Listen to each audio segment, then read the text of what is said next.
Yeah, y'all messed up. It was at this moment they knew they messed up.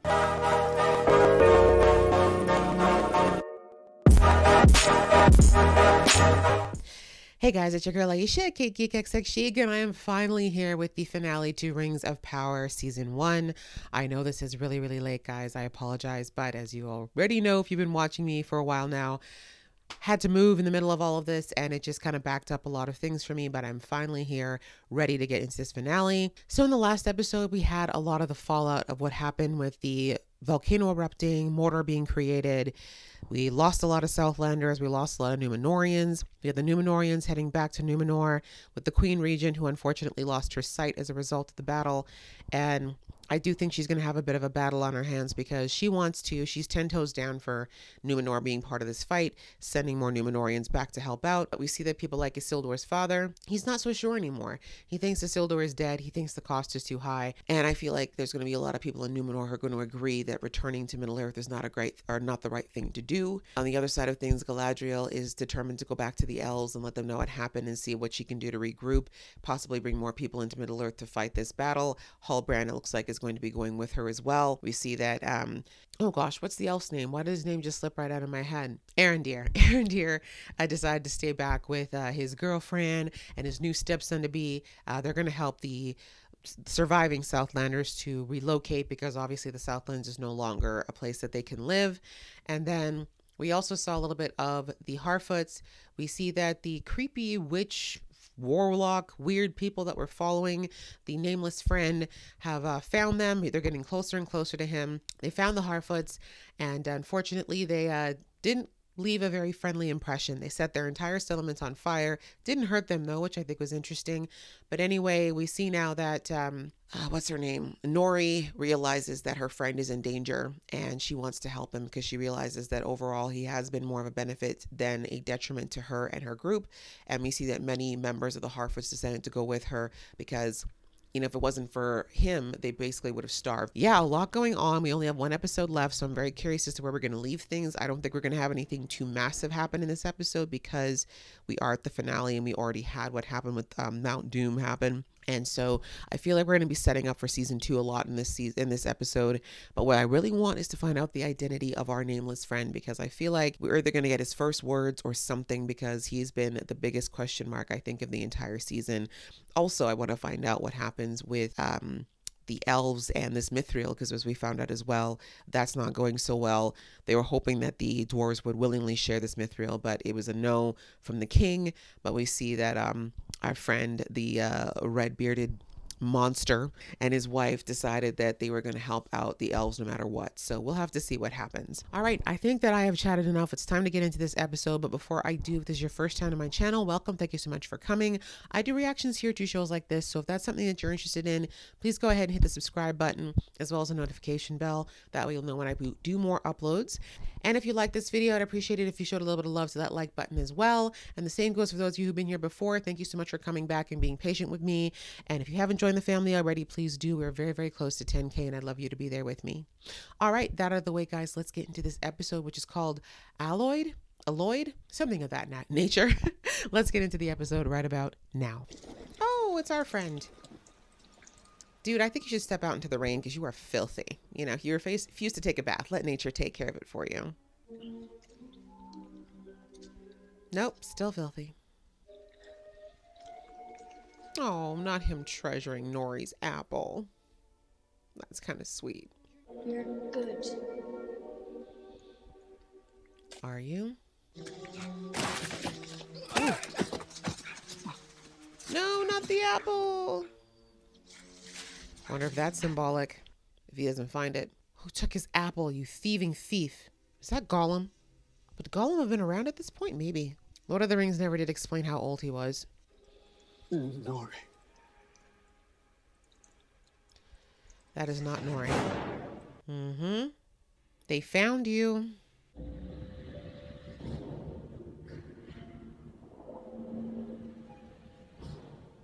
Interesting. To little men Noritas. No idea what you just said. Oh no! I was really hoping it wasn't Sauron. Alrighty. Well, I'm not angry at it, and here's why. A lot of times, as I said, in the Lord of the Rings movies, we didn't know much about Sauron. All we heard about him is that it was like basically he was this power hungry, evil person that was willing to like kill everything for power. And if he started out as a human or something close to human, then again, I've said this in so many shows I react to, no one is born evil. No one's born a villain. There's usually more sides to the story. And a lot of times the people who are doing these acts feel like they're doing the right thing for the right reasons. And so I like that they're showing us that Sauron at one point was someone who could do good things and could feel affection and a sense of belonging or desire that sense of belonging in some way. But again, this could just be because, as we saw, since he did his little starfall, he hasn't had any memory. So maybe this is his true nature, or what his true nature would be if it wasn't marred by greed or fear. That's usually people who are power hungry are almost always driven by fear. But anyway, like I said, I wasn't sure. A lot of people said it was probably Sauron. I was kind of hoping it was Gandalf, but very interesting. We will see what more we learned about Sauron in this episode then. How could we possibly match the powers that wrought the sun? We're out of time, Celebrimbor. Eternally the battle with scientific and inquisitive minds. Time. Here comes your old friend. Except she's not going to want to talk about Mithril. She's going to want to talk about how we're going to kill all the orcs, as usual. I did not cross that bitter ocean, only to drown now. Deep, all these water metaphors. I have missed you. What are we to do? I feel like y'all should just go into the Elven by and by. I mean, this is Middle-earth's problem. This is an ominous shot. Who's that? Uh-oh. It's Galadriel here. Oh, it's you. Are you allowed to get out of bed yet? These gemstones. I've never seen anything like them. Hands off. This is a peculiar ore. What is it? Why are you asking so many questions? Not enough. Enough for what? Wow. At the risk of sounding a fool, couldn't the right alloy also amplify those qualities? I thought we were talking about those kind of alloys. I've seen a trace of nickel added to iron to make a blade lighter and stronger. Might there not be some alloy to amplify the qualities of your ore? You want to know what to do with less to get more. Look at these little humans turning out to be helpful. Every so often we're kind of smart. Our island will fall.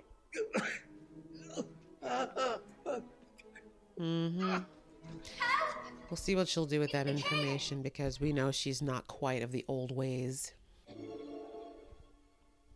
The hell? Spry for a dead man? Oh no, he's going to show her the... But don't do as I did. I looked for too long. No. I had a feeling she was going to see that ball. Why her of all people? I'm scared of what she'll do with this information. And she's also not someone who understands the responsibility of this orb, so she's probably going to become obsessed with it. Listen to this music. Yep, nothing good is going to come from this. Someone interrupt her.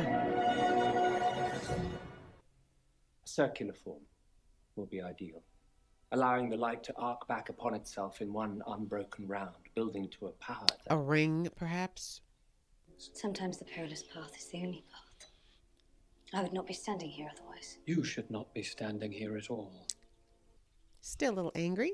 I'm afraid we needed it sooner. But I almost had it sooner. It was only in speaking with the Southlander that I realized... The low man? This idea was his. His suggestions were but the key. Yes. Oh, I hate snobs. This is a power of the unseen world. I am sorry. Galadriel looks scared. And return to Lindon immediately. All of you. Something tells me you're not going to be obeyed this time, Your Majesty. So, we're still doing this, right? That's what that look was. Once he's gone, we stay on plan? Power over flesh. Where did you hear them? I believe those are my words. Was Halbrand with you? What does it matter? It's over. It is a fool's hope, Elrond. Then I'm a fool. Merely that, nothing more. Hope is never mere, Thank you. not even when it is meager. Oh, Or have you forgotten your own counsel? look at that. Don't you hate it when kids throw your words back at you? Elrond's no dummy. Memory like a steel trap. I don't see, what's 3 months in Elven time? It's like an hour. So they're about to forge the One Ring. Is that what I'm to understand? Because he said it was a crown, and the One Ring was able to expand and shrink depending on who wielded it. That's cool. You know, in another life, I think I could have been a smith. Except that I don't like being dirty or overly hot or sweaty. All of a sudden, the two of you seem quite familiar. I'm just offering whatever humble aid I can. Are you? I'd all but given up. But you believed in me. You saw strength in me. I have a feeling she's starting to regret that. And I'll Familiar. see to it that no one else does either.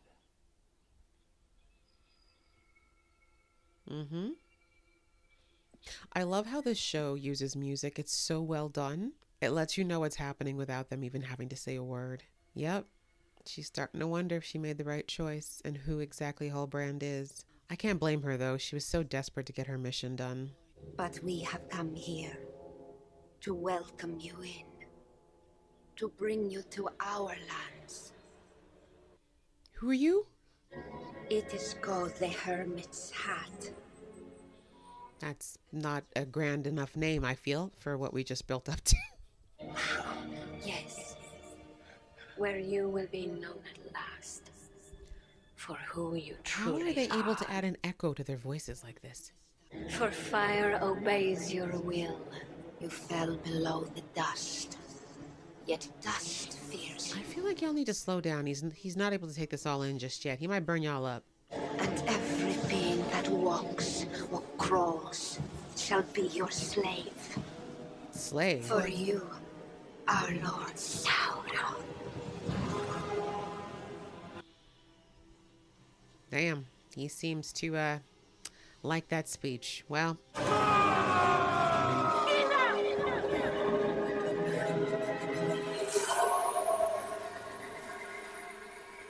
All right, she said have a little sleep, miss, sir. Calm down. Nori saw that whole thing, didn't she? The third one's gone. Where'd the third one go? Better 2 than 3. Now's our chance. No. Did y'all forget that they, like, set your whole village on fire with a thought? I mean, you gotta give them, points for courage. But if they're anything like the hobbits we saw in the movie, then they are a bit magic resistant, so we'll see. What? That's right, she did turn into Nori. I forgot. Hey! Brandyfoot! Run!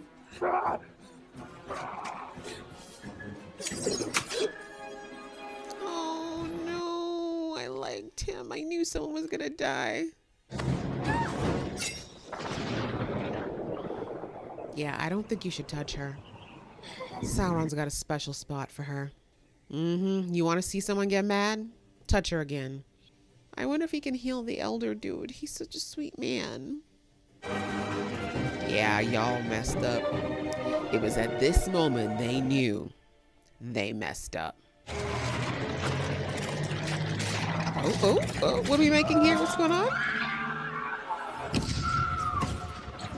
That's what you get. How dare you? They're little Harfoots. They couldn't put a scratch on you. Can you please kill this weird-eyed thing? Because I'm over it. I'm over it. Now's the time. Oh, these moves remind me of Sauron. Come on, Sauron. I never thought I'd be rooting for you about it, but here we are.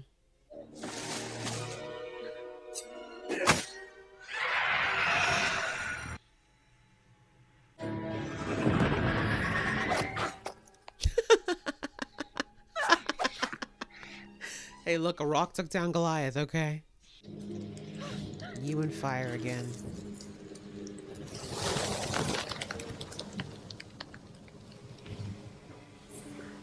Okay, Harfus, this might be the time for you to run. This is a lot.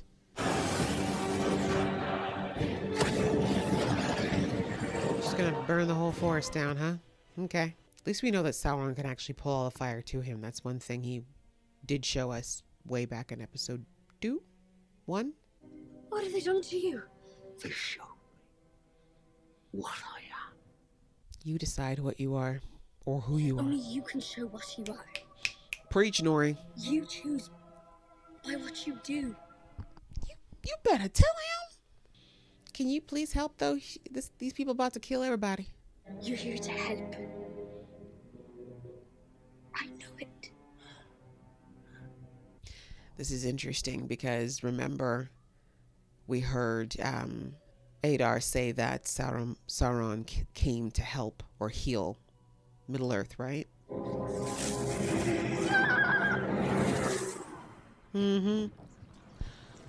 That's right. My man can take fire. You see, that's something that he does. He just pulls that fire in and he just, he puts it in his little pocket. But when it comes back with a vengeance. To Shadow, I bid you return. He is not Sauron. He is the other. He is Sauron. He is... I'm good. That's right. I saw that crown.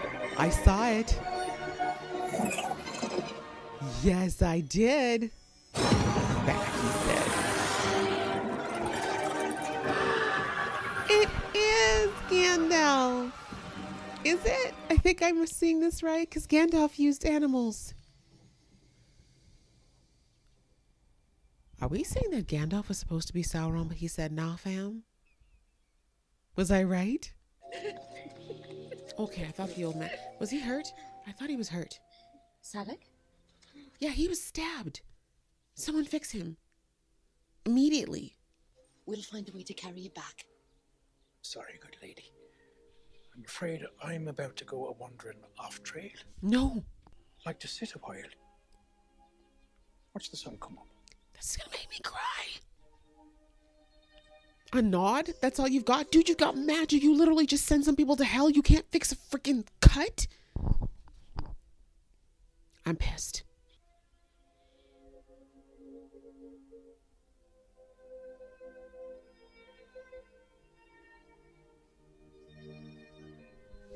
I'm seriously teary-eyed. That's a like this. Nah, fam. I'll keep saying it. The cinematography in this show is movie quality, and it deserves awards. 7, 8. That's right. This Queen Regent said, "You know what? I may not be able to see, but that ain't slowing me down." I have you.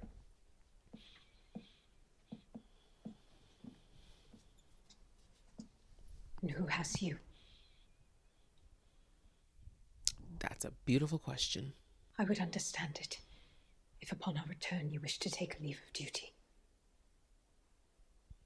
He seems like a throwing himself into work kind of guy. But the truth is, I could have left her there. Mm-hmm.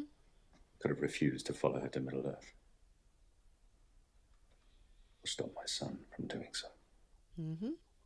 My father once told me that the way of the faithful is committing to pay the price, even if the cost cannot be known. That is a great way to describe faith. That is exactly the definition of faith.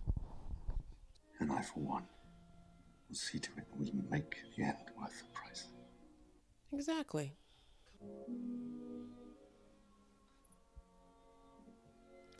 Cute. You two should get married. I don't know. All right, well, now you gotta figure out what the heck your daughter got into, Elendil. Assuming she hasn't gone nuts from touching that damn stone.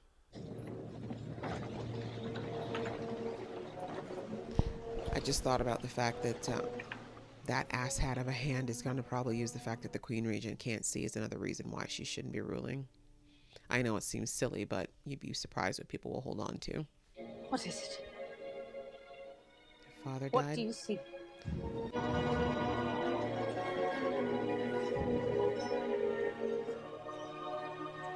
Black flags, or black sails, that's right.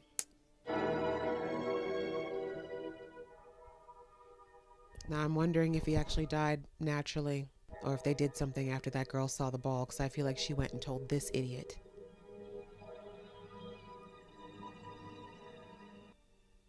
I bet you he looked inside. Excuse me? Oh, I guess the smithing is going well. The metals shouldn't be forced to join, but more drawn or coaxed. Yeah, maybe we need to have them, you know, do a little dinner, a little bit of dancing, a little whining and dining. You know, maybe Mithril's that kind of girl, okay? You don't got to be pushy with her. Just give her a little bit of, you know, a little love, a little softness, and she might just open up for you. You know what I'm saying? Mithril's a mistress.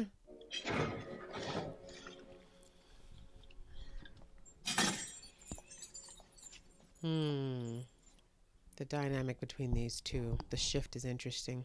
Last episode, they looked like they were on the brink of getting funky and freaky, and now they both don't trust each other. Okay, what's in the scroll? Tell us. We're making 2. 2 crowns? Not exactly. It'll need to be something Smaller. smaller. Like a ring or 2. The line was broken. The last man to bear your crest died over 1,000 years ago. He did say he took it off a dead man.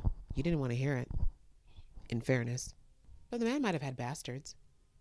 That happens all the time. I told you I found it on a dead man. He did. I wanted to remain in Numenor. You fought beside me. Against your enemy. And mine. He's a good con man. Tell me your name. Sauron? I have been awake since before the breaking of the first silence. Mm-hmm. In that time, I have had many names. Yep.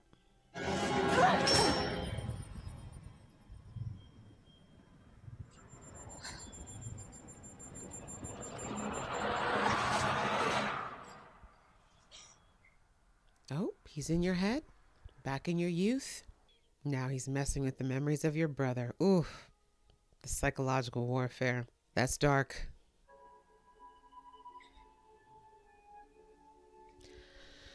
I can't blame her. It's this darkness that set her on this path. My task was to ensure peace, but I learned that was Sauron's task as well. Mm-hmm. He was seeking a power,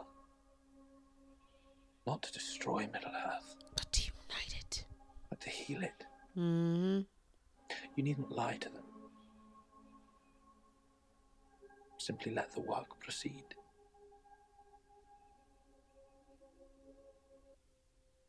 Are you falling for this?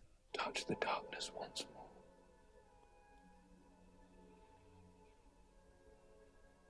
Not them saying Galadriel was half the reason that power, that ring even existed. No wonder she had to help getting it destroyed.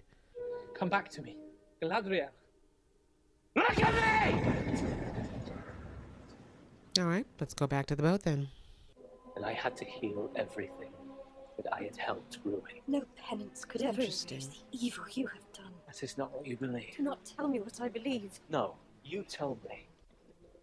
After our victory, you said that whatever I'd done before, I could be free of it You now. deceived me. I told you the truth. I told you that I had done evil and you did not care.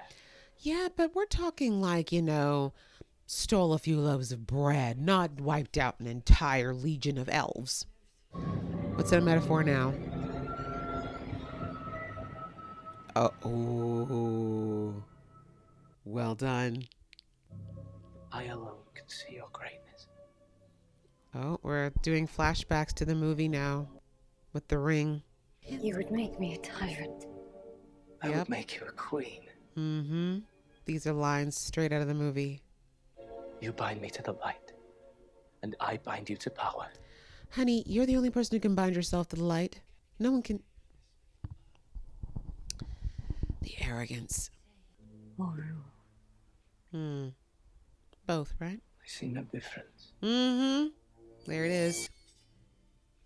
And that is why I will never be at your side. What will they do when you tell them that you are my ally? When you tell them that Sauron lives because of you! And you will die because of me! Oh, I'm loving how they're bringing it all back and just kind of walking us through, but in like a different viewpoint. Like, this is such smart filmmaking. And the metaphor of her drowning with this right now, because it is such a moral dilemma for her, because she really thought she was doing the right thing. But remember, I've been saying since the beginning that Galadriel's drive was making her blind. Don't give up, sweetie. Galadriel, stop. Elrond. It's Elrond. Prove it.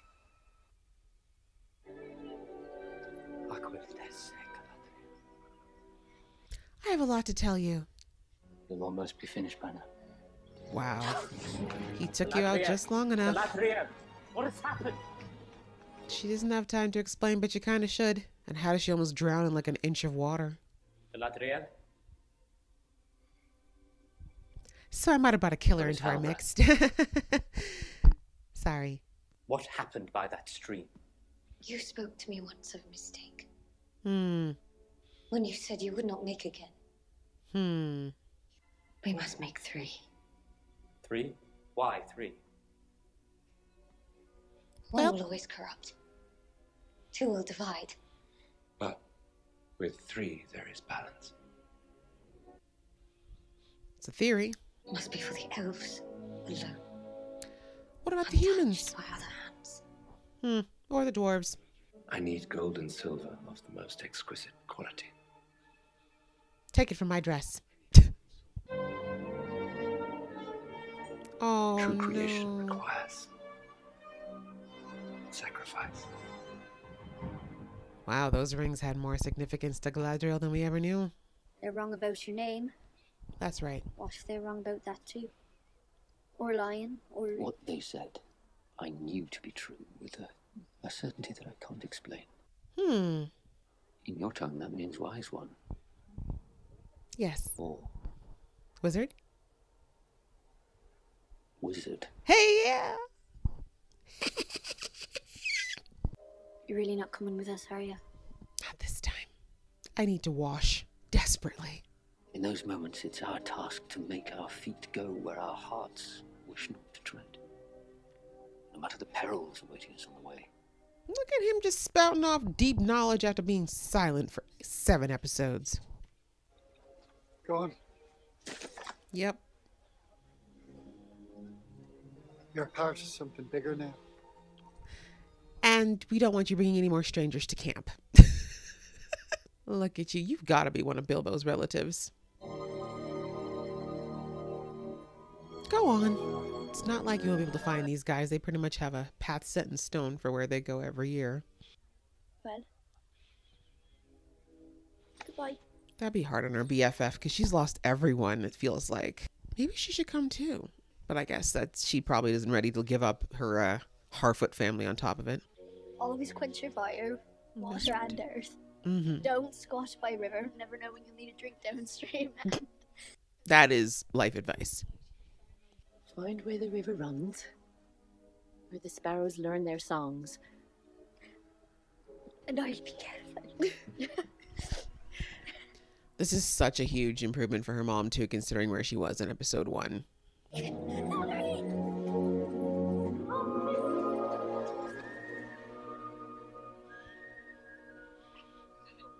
There, BFF. Why does everyone I love the most always have to go? I knew it was coming. You'll come back. She better. Season 2. I feel like her BFF should come with her, but she is such a worrywart. They're like, bye now. Please go. Take the strange magical one with you. He did get our entire village burned down. Yeah, we didn't forget. A little apples didn't make us forget. Now that it comes to it, my feet feel heavy as iron.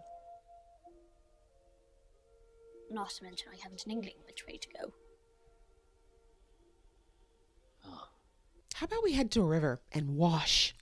Always follow your nose. It always knows.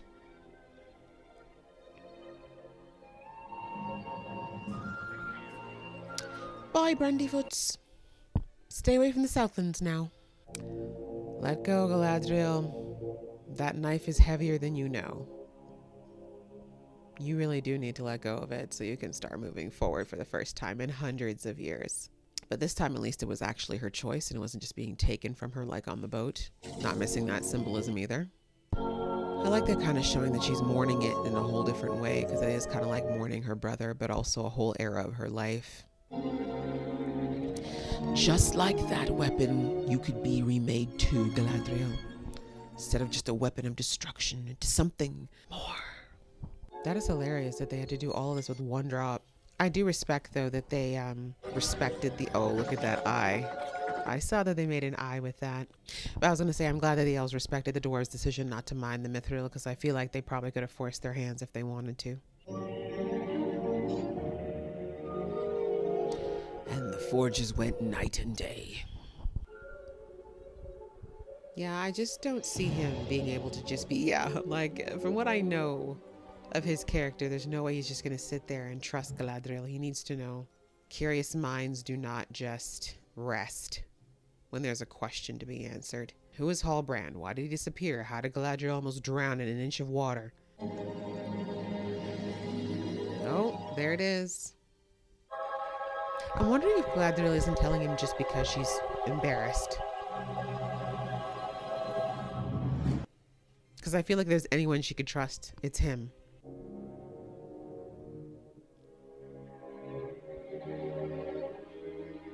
Which one do you... I would take the blue one.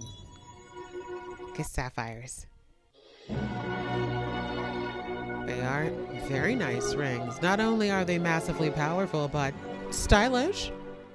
You gotta like the way the elves roll. I mean, the big diamond should probably go to Galadriel because, come on. But, you know, I'd have to go with the sapphire. Yeah, he's just letting you know, subtly. He knows.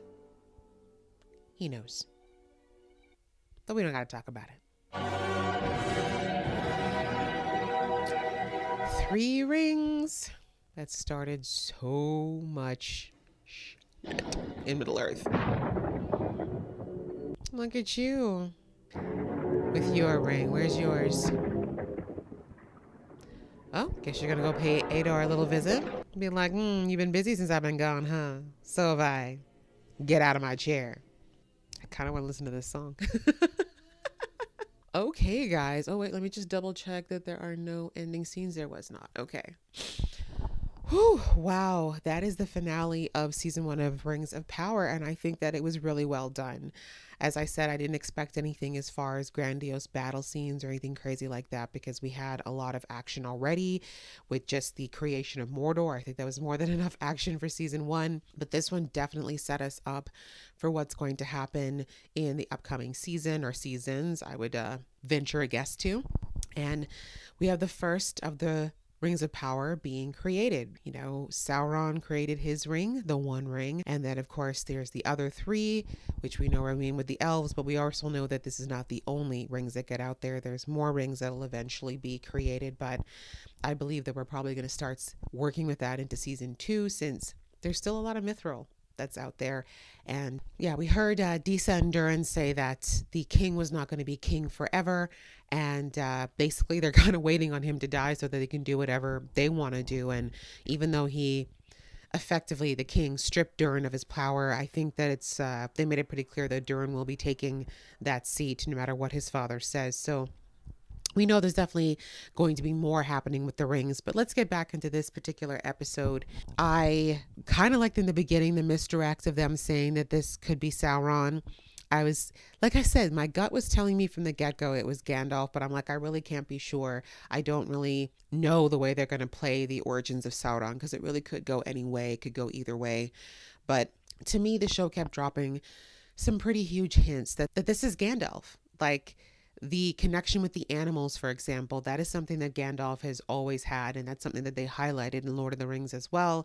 And we saw him with the fireflies, and then later on, well, maybe him eating snails, but then even in this episode, the way that he handled those witches, butterfly being in the middle of it, right? We know that Gandalf and animals has always been a very strong connection. We also know that Gandalf has control over the elements. He always has as well. So I felt like they kept dropping those hints that that's someone he was. And as I also mentioned in the movies, when Gandalf died as Gandalf the Grey, he came back. No one exactly knows how, but he comes back, and when he does, he usually has no memory of who he was or what happened before, and it slowly but surely starts to come back to him. So I had a strong feeling that that's most likely who it is. And again, he still wasn't given a name. So I think there is, they're still leaving a little bit of room for speculation in that. They still didn't give him a name despite the fact that he rejected Sauron.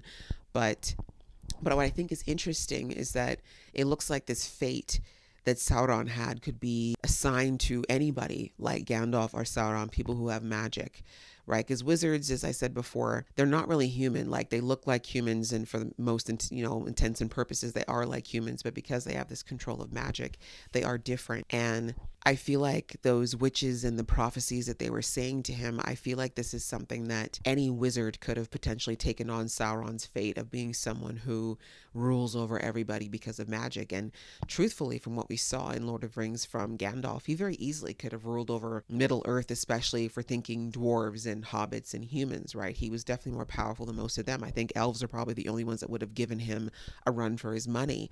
But even then, I feel like if he decided to go the way of Sauron and start dabbling into dark magic, that even then the elves probably would have been in trouble with him. So I think it's interesting that they showed that fate that Sauron had really could have gone to him or gone to anyone who decided to accept it. But we see that Gandalf, or I'm going to call him Gandalf because they still haven't named him, but that he rejected it. He listened to his heart.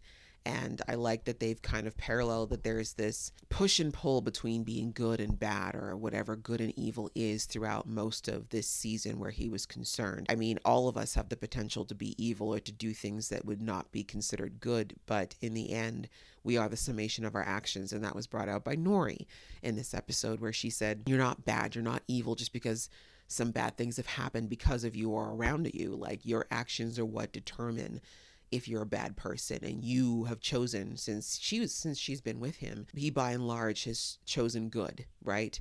So I like that Nori kind of turned out to be a bit of a moral compass for Gandalf, and that would be on par for Gandalf too, because in the movies we see that his touchstones for what kept him grounded often were the hobbits, right? We saw that back in the first movie when we finally see Bilbo give up the ring. Gandalf is so tempted. You see him, he kind of looks at the ring several times, but then in the end, he uses a napkin, he picks it up, he refuses to touch it at all, and then he gives it to Frodo, yeah. And he just basically shoves it at Frodo, and then when Frodo says to him, no, I can't take it, you take it, and he looks at it, and once again, he's like, no, I can't take that, you take it, right? And again, I feel like he looks at Frodo first, and he looks at those big blue eyes, and it just kind of grounds him and brings him back to the center of knowing that if he takes that ring, the temptation would be too great for him to go the way of Sauron and allow that power to go to his head. So I really like that he's kind of struggled with what he was and what kind of identity that he should have in this whole season. But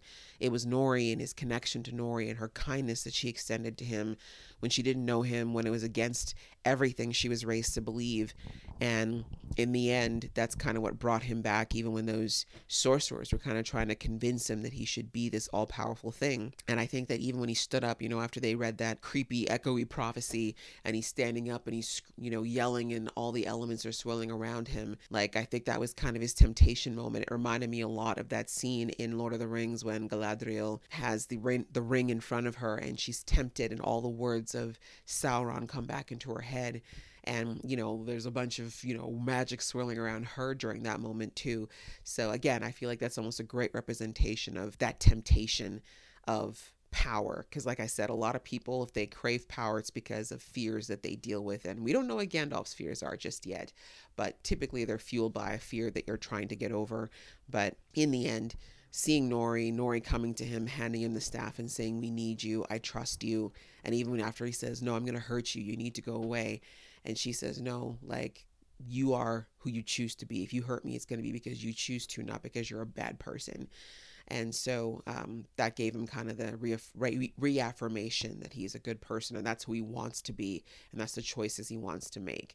And he grabs that staff and he banishes those banshees back to where they come from. And again, I love the imagery. It looks a lot like those wraiths that we see in the movies as he banishes them back to wherever it is that they came from. So very interesting storyline there. Definitely like the way that it wrapped up and how basically he's like, if I'm going to remember who I am, I need to keep walking this path and going to this ruined place. I'm assuming this is a place of power for people like him.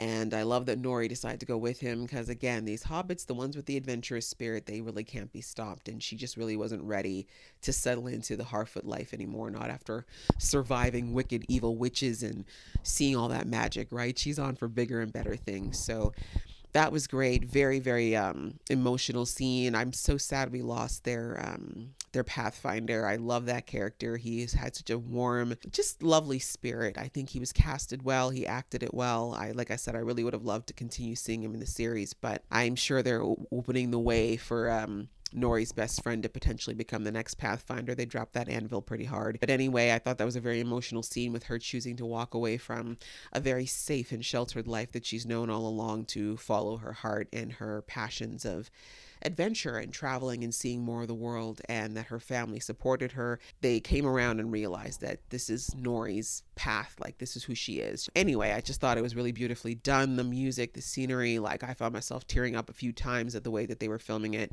Really, really well done, beautifully. And yeah, I kind of want to see the adventures of Nori, and I'm going to keep calling him Gandalf, into season 2. On to the Numenor side of things. We'll touch on that because it was a really brief part of this episode, but I like seeing that Elendil got his name back. I completely forgot it. I'm glad to see that he was back on track. Like, I think he was understandably wiling out after he thought his son died, and he kind of was, angry, saying a lot of things, but on this boat ride home, he's had time to center himself. And I do think a lot of that has to do with the Queen Regent being able to keep herself together. Like, she lost her vision. She lost a lot of her men. She went through a lot as well. And she could have been very self-indulgent in this trip home, but she really was just like, let me learn how to navigate this new reality of mine, which is that I can't see anymore. But that's okay. Like, losing your sense of sight is devastating, but it's not the end of the world for many people. And they just roll with those punches. And so I think him seeing her taking those L's and not letting it be the end of her is really what helped him to kind of remember that, like, he said to her everything from picking her out of the water, taking her back to Numenor, choosing to go with her to Middle-earth, allowing my son to go with us. Those were all choices I made. Like, she didn't make me do it. There's no gun to my head. I did it because, my name, as he said, as we learned back in episode 3 or 4, that his name meant that he's a friend to the elves, but he wanted this. He was curious as to where it would go. And I love the description of faith that they used in this episode, of how faith is being willing to pay the cost when you don't even know what that cost might be, right? And that's, basically I'd feel like a remix on what you see in scriptures, right? The Bible says that faith is assured expectations of things to come, though not beheld or not seen. So when you have faith in something, you go for it even though you don't know what it might entail to get to that outcome. He wavered, but he's still on the path. He still supports his decisions. He still supports the Queen Regent, and I think she's very much going to need that now that she's returned to Numenor, and unfortunately her father has died, but not before having a little bit of a hallucination moment with his daughter, Elendil's daughter, telling her about the fate of Numenor if they don't return to their old elven ways, and then of course showing her the secret chamber with the stone. And I have no doubt she probably touched it. They didn't show us her touching it, but I can't think that she didn't, because why wouldn't you, right? And we see that the advisor of the king was there, and I have no doubt that he was probably told about this as well. And if he touched it as well, who knows how he'll interpret it. And we know that one of the reasons why I think that stone has only been in that royal family is because they've understood the power of it, and they've understood to respect the power of that stone. And remember that the king was saying, I stared for too long, I looked for too long. And maybe that's part of the reason why his mind is not exactly together anymore either. So who knows what this advisor has done or what his daughter has done. Maybe they've looked for too long. Maybe they've gone mad. But my point is, I'm not so sure that the king died by accident or by natural causes. I mean, he was already ill, yes. But like I said, the fact that they showed him opening the chamber, showing Elendil's daughter, and then suddenly he's dead, and we see the hand that has been plotting kind of behind his back this whole time, standing over him with a very ominous look. Not to mention the music as they were arriving, as the Numenorian army was arriving back into Numenor. I have a distinct feeling that our Queen Regent's going to have a hell of a fight on her hands going into season 2 to get her kingdom back, and that there's going to be a real division in the kingdom over what the prophecy that stone is showing really means. So we'll have to see how that goes into season 2. Now finally on to the reveal of Sauron, the real Sauron, and a lot lot of people in my comments called that Halbrand was Sauron from a while back. And I wasn't sure. I wasn't ruling it out. I had no idea. But Sauron, it makes sense that, because the thing is, we've never really seen like in the movies, we never saw the human form of Sauron. We have no idea what he looked like. So I wasn't sure if he'd be old or young, how the magic would have affected him. Would he look more animalistic or demon-like? Would he look more human? We don't know. All we saw was an eye in the movies, right? One big, gross, flaming eye. So the Halbrand situation, though, I mean, he definitely made himself an ominous character throughout most of this series. There was always a bit of a shadow, a little bit of an ominousness to him, I would say, throughout the entire season. And I think what the big red herring was, or the thing that was kind of to keep the audience guessing, was the fact that he seemed so humble in the beginning. The fact that he was trying to hide from the power, hide from going back to Middle Earth. His interaction with Adar is what made me think, okay, yeah, maybe this was Sauron, because he kept saying, "Do you remember me?" And he said no. And again, I wasn't sure if Adar was lying, which I'm not sure why he would do that. But again, they could be working together. We won't know until season 2, because we know that Adar said that he killed Sauron, but that would make sense as to why Sauron had so much anger for him in that forest and almost killed him, is because I do think Adar did try to kill him. I think that he was fatally wounded by Adar and left for dead, and the humans probably found him that were fleeing the Southlands and took him thinking he was just a human.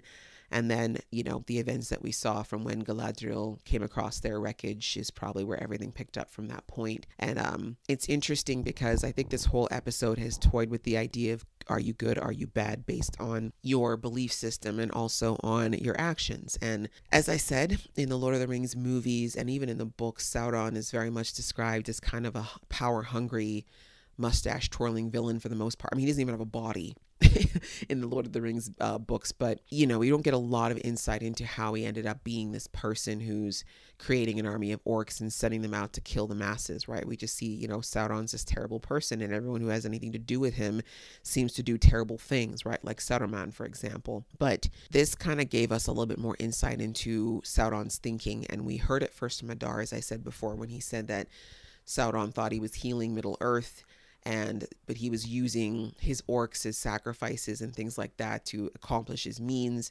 And now we know that was for him seeking this higher power. But hearing from Sauron's own lips, you know, that this is what I'm trying to do, like this is in my mind, my vision, this is why I've done this, and how his following Galadriel along and observing her and interacting with her, and even going as far as killing his own orcs and fighting against Adar in the Southlands beside Galadriel. Like, all of that was, I think, him testing out whether or not he wanted to keep following the path he was initially on before he was fatally hurt by Adar. And I think, you know, that moment in the forest has much more significance now when him and Galadriel were sitting on that log, and he was saying, when I was fighting beside you, I felt something I haven't felt in a really long time, and I think I want to feel it again, right? And to me, that's him referring to before he became this power hungry person that felt like he had to subdue and subjugate all of Middle Earth to make them serve him for peace.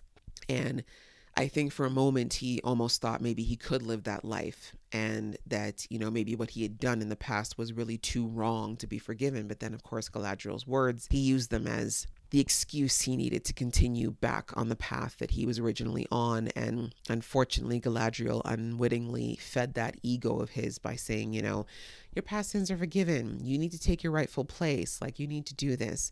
Come back to Middle Earth, fight for what's yours, right? Like, obviously, Galadriel did not mean it in the sense of becoming an all-powerful, power-mad dictator, but when you're already halfway to that crazy place, you're going to take anything you can get. And we saw a lot of that in that speech where he talked to Galadriel and said a lot of the words, as I said, that were mentioned in Game of Thrones when she got her hands on when the One Ring was in front of her. The temptation that's mildly there for her, but then in the end, when she realizes, like, I don't want people to be my slaves, I want peace. I want things to go back to the way they were when I was a kid, and I didn't even know what death was. You know, obviously Sauron has a much different viewpoint of what that means. And so I think that, you know, like I said, it was a really good insight into Sauron's mind and where he's coming from and what drives him on this mission, and how he was able to use, I'd say the intent is similar, you know, what the elves have and what he has, which is why he said, you know, how the elves are trying to strive for peace. That's all he's looking for.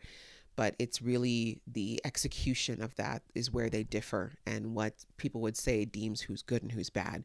And so he was able to use that common intent and fool everyone really into helping him forge this ring. And then, of course, by the time Galadriel picked up on what was going on and what that ominous nature was, it was a little too late. But, you know, now she kind of understands how she even got sucked in by it and why it was so easy for her to believe what he said. But as I said also in the episode, I think that Galadriel's desire to be right about Sauron and everything else kind of drove her to look past a lot of the red flags that Sauron was dropping. Anyway, I feel like I talk forever about that. I think that it was really well done, and I really like how they exposed who Sauron was and the connection that him and Galadriel now have, and how intertwined they are now on such a different level than just him being the one that killed her brother. Even the way he got into Galadriel's mind and used her brother's visage as a way to try to manipulate her was just masterful, to be quite honest, even though it was really, really dark.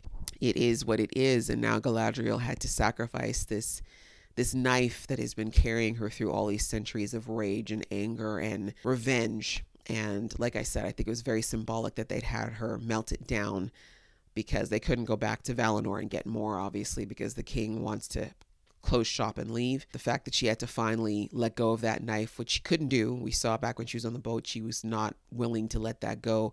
But now she finally made the decision to do it, because she realizes it's so much bigger than the revenge of her brother. This is so much bigger than the mission that she took on herself to kill Sauron because of her brother.